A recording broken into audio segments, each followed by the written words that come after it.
Today I want to give you what I think is a helpful tool for understanding your time signs a little bit better. And to do that, I want to talk to you about the different kinds of notes that we use to represent beats within a measure. What I've often said to students is that you always start with a note head. So I'm going to draw the note head and tell you that that's the whole measure of time. So we will simply call it a whole note. Now, anytime I do something to that note head, I am saying to you it means I'm cutting the measure of time in half. So the next thing we have with a note is a stem. So by adding the stem to the note head, in reality, what I have done is cut the value of the whole note into half. So now I call this one a half note.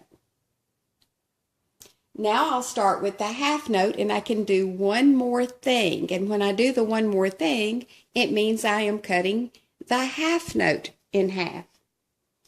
So let's draw the picture of the half note again and do one more thing. What one thing can I do? I can color it in.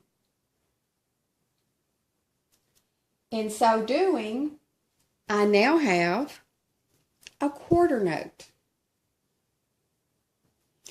When I start with the quarter note and I do one more thing,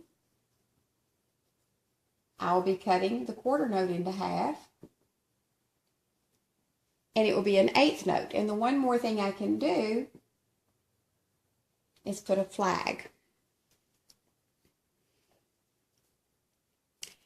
When I take the eighth note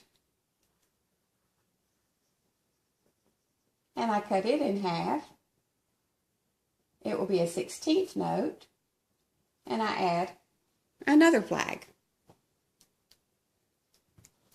Could I cut the 16th note in half?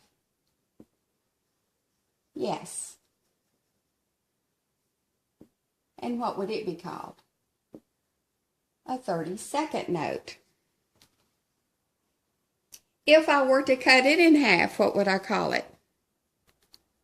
A 64th note, and it would have 4 flags. But I think I'll stop with the 3. Now, before we go any further with this, I want you to know that stems can go up or down. So the half note could look like this.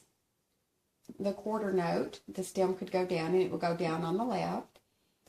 The eighth note, flags always go to the right, so I'll still draw it that direction.